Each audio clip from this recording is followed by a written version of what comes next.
త్వరలోనే ఇంకా కులగణన చట్టబద్ధత అయితే త్వరలోనే కులగణనకు సంబంధించి చట్టబద్ధత కల్పిస్తామని చెప్తున్నటువంటి అంశం. మరి చట్టబద్ధత కల్పించే ముందు లెక్కలన్నీ సరిగా ఉన్నాయా లేవా? బీసీ లెక్కలు మొత్తం తారుమారు అయిపోయినాయి. మరి తారుమారు అయిపోయిన తర్వాత వాటికి చట్టబద్ధత ఏ రకంగా కల్పిస్తారు? చట్టబద్ధత కల్పిస్తామని చెప్తా ఉన్నారు. రేవంత్ రెడ్డి మాట్లాడుతున్నటువంటి మాటలు. మంత్రివర్గ విస్తరణ ఎప్పుడు అనేది ఇప్పుడే చెప్పలేం. ఇక మొత్తానికి 6 మంత్రి పదవులు అయితే మిగిలిపోయి ఉన్నాయి. ఇక అందులో మంత్రి పదవుల విస్తరణ ఎప్పుడు అనేది చెప్పలేమని చెప్తా ఉన్నారు. అధిష్టానం నిర్ణయాన్ని బట్టి ముందుకెళ్తాం. ఇక రేవంత్ రెడ్డి మొత్తానికి అధిష్టానం నెత్తిన పెట్టిండు. ఇప్పుడు ముఖ్యమంత్రి రేవంత్ రెడ్డి దగ్గరికి చాలామంది ఎమ్మెల్యేలు వస్తూ ఉంటారు. నాకు మంత్రి పదవి అని వస్తూ ఉంటారు. అప్పుడు ఆయన ఏం చేస్తాడు? ఎవరికి ఇవ్వాలనో అర్థం కాదు. ఎవరికి ఇచ్చినా ఒకరికి ఇస్తే ఇంకో 3-4 ఈయన మీద కోపం చూపెడతారు. ఈ పరిస్థితి నాకెందుకు అని ఆలోచన చేసి అది తీసుకుపోయి రాహుల్ గాంధీ నెత్తిలో పెట్టిండట. ఈ మంత్రి పదవులలోనే నాకు వద్దు, అధిష్టానం ఏం చెప్తే గదే చేస్తా. మరి అధిష్టానం ఏం చెప్తే గది చేసేటోనివి ఎన్నికలకు ముందు ఇష్టం ఉన్నటువంటి వాగ్దానాలు చేసినవు, హామీలు ఇచ్చినవు. మరి హామీలన్నీ ఎగనామం పెట్టినవు. మరి ఇప్పుడు తీసుకుపోయి అధిష్టానం నెత్తి మీద పడేస్తున్నావు. నాకు సంబంధమే లేదు, నాకు అవసరమే లేదు, అధిష్టానం ఎట్లా చెప్తే గట్లే వింటా అంటే, మేము అధిష్టానం చూసి రాష్ట్ర ప్రజలు ఓట్లేసిర్రా? నీ ముఖం చూసి నువ్వేదో బీడు భూముల వానై కురుస్తావు అనుకొని ఓట్లేసిర్రా? బీడు భూముల వానై ఎండిపోయిన పొలాలను నీళ్ళ లెక్క బారిస్తావు అనుకొని నీకు ఓట్లేసిరి. మరి ఇప్పుడు నాకు సంబంధం లేదు, అధిష్టానం చెప్పినట్టే ఇంటా, వాళ్ళదే పై చేయి అంటే అధిష్టానం నిన్ను ముఖ్యమంత్రి పదవి చేయమంటే చేస్తావు, లేకపోతే ఊరుకుంటావు అన్నట్టు. అంటే నీకు సంబంధం లేదు.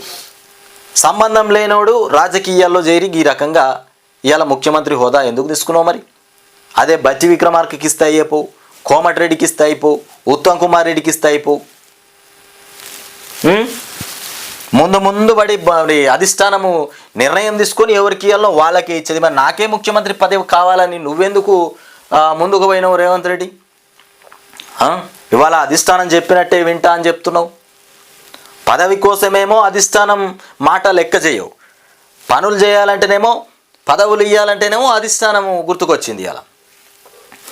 ఇక కేసీ వేణుగోపాల్తో చర్చల అనంతరం ఆయనతో కలిసి పార్లమెంటు భవనం నుంచి బయటకు వెళ్తున్నటువంటి సీఎం రేవంత్ రెడ్డి, మల్లు బట్టి విక్రమార్క, మహేష్ కుమార్ గౌడ్ పార్టీ నేతలు మొత్తానికి వీళ్ళందరూ కలిసి రేవంత్ రెడ్డితో బయటకు వస్తూ ఉన్నారట.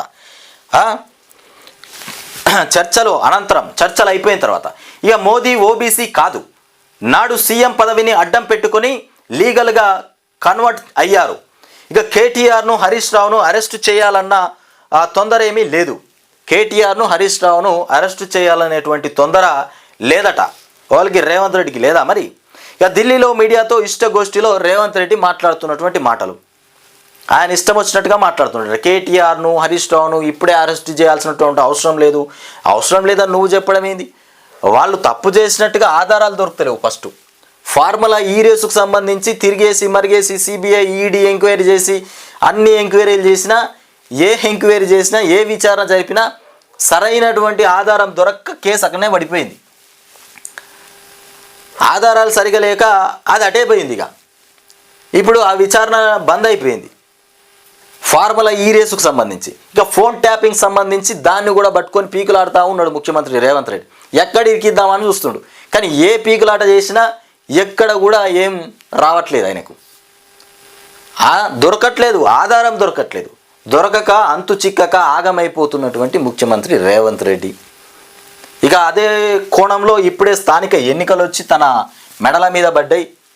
ఇక ఈ స్థానిక ఎన్నికలనే దృష్టిలో పెట్టుకొని ఇప్పుడు ఫోన్ ట్యాపింగ్ వద్దు, ఈ ఫార్ములా రేస్ వద్దు, ఇక ఏ విషయం మాట్లాడొద్దురా నాయన, మనం ఎన్నికల్లో జెడ్పీటీసీ ఎంపీటీసీ ఎన్నికల్లో మొత్తానికి సీటు సంపాదించుకునేటువంటి ప్రయత్నం చేద్దాం, ప్రజల్ని మళ్ళా మోసం చేద్దాం, రుణమాఫీ చేస్తాం, రైతు భరోసా వేస్తాం, ఇగో ఇట్లాంటి మాటలతోని మభ్యపెడదామని మొత్తం మీద కంకణం కట్టుకున్నాడు. ఏది ఇందిరమ్మ ఇల్లు ఎక్కడ బాయ్? ఇందిరమ్మ ఇల్లు ఎక్కడ బాయ్? జనవరి 26వ తారీఖు నుండి కథం ప్రారంభోత్సవాలు అయితే 4 హామీలు 4 పథకాలు అని ఇట్లా డబ్బాలు కొడుతీవి. జనవరి 26వ తారీఖున ఏం జరుగుతుందో అని రాష్ట్ర ప్రజలంతా ఎదురు చూసి రేవంత్ రెడ్డి మరి ఎంత పెద్ద ఈ ఏం చేస్తాడో అని ఆశంతోనే ఎదురు చూశారు. ఏం లేదు, పైలట్ ప్రాజెక్ట్ అని చెప్పి మండలానికి ఒక్క గ్రామం తీసుకొని గ్రామానికి ఒక్కటే మండలంలో ఒక్క గ్రామానికి మాత్రమే ఈ 4 పథకాలు వర్తించే ప్రయత్నం చేస్తామని చెప్పారు. ఇది పైలట్ ప్రాజెక్ట్. అవసరమా ఈ ప్రాజెక్టు? కేసీఆర్ గట్లే చేసిండా? ఇగో ఇది రాజకీయం ఈ రకంగా నడుస్తూ ఉన్నది. ఇక మళ్ళీ పోయి నమ్మి స్థానిక ఎన్నికల్లో మళ్ళీ సేతు పార్టీకి ఓటేసిరంటే ఇక అయిపోయినట్టే మన పని. అయినా ఇప్పుడు ఏ పార్టీకి ఓటేసినా లాభం లేని పరిస్థితి. తీసుకుపోయి అక్కడ మనకు కూర్చుండబెట్టినాం కదా ఓ దరిద్రాన్ని కూర్చుండబెట్టినాం. ఇక అదంతే, రాష్ట్రం మొత్తం దివాలా తీసింది, చిల్లి గవ్వ లేకుండా అయిపోయింది రాష్ట్ర ప్రజల చేతుల్లో. పేదోడు పేదోడు ఇంకా నాలమట్టం అయిపోయేటువంటి పరిస్థితి ఏర్పడ్డది ఈ ప్రభుత్వం వచ్చిన తర్వాత. ఇక దేశంలో మరే రాష్ట్రంలో చేయనటువంటి విధంగా కుల గణను తాము పకడ్బందీగా శాస్త్రీయంగా నిర్వహించామని కూడా సీఎం రేవంత్ రెడ్డి పేర్కొన్నారు. చరిత్రలో ఇంత పకడ్బందీగా ఎవరు చేసి ఉండరని, త్వరలో దీనికి చట్టబద్ధత కల్పిస్తామని ప్రకటించారు. ఈ రకంగా పకడ్బందీగా ఎవరు చేసి ఉండరట దేశంలో, ఈయన మాత్రమే చేసిందట. దీనికి పకడ్బందీగా చట్టబద్ధత కూడా కల్పిస్తారట. చరిత్రలో ఇంత పకడ్బందీగా ఎవరు చేసి ఉండరని, త్వరలో దీనికి చట్టబద్ధత కల్పిస్తామని ప్రకటించారు. కేసీఆర్ హయాంలో 2014లో చేసిన సమగ్ర కుటుంబ సర్వేలో ఇక ఓబీసీల సంఖ్య ముస్లింలతో సహా 51% ఉంటే ఇప్పుడు 56.33కి పెరిగిందని తెలిపారు. ఇక అప్పటికంటే దాదాపు 5.5% పెరిగిన ప్రతిపక్షాలు కాంగ్రెస్ ప్రభుత్వంపై విమర్శలు చేయడంతో ఇక అర్థం లేదన్నారు. ఇది వరకు 21% ఉన్నటువంటి ఓసీల సంఖ్య ఇప్పుడు 15.79%కి పడిపోయింది. అయితే ఈ కేసీఆర్ సర్వే చేసినప్పుడు 21% ఉండట, ఇప్పుడు ఓసీల సంఖ్య కిందికి పడిపోయిందట. ఈయన సంఖ్య ఇది కింద పడగొట్టిండు, బీసీల సంఖ్య కింద పడగొట్టిండు. మధ్యలో ఇక రిజర్వేషన్లు ఎవరికి ఇవ్వాలో వాళ్ళకి కథం చేస్తున్నటువంటి అంశం. విమర్శలు చేయడంతో అర్థం లేదన్నారు. ఇది వరకు 21% ఉన్న ఓసీలు ఇక సంఖ్య ఇప్పుడు 15.79%కి వచ్చిందట. ఇది అబద్ధపు కథ.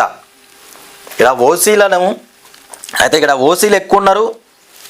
గతంలో సర్వే చేసినప్పుడు అప్పుడు 21% ఉంటే ఇప్పుడు 15.79%కి వచ్చిరని చెప్తుండు.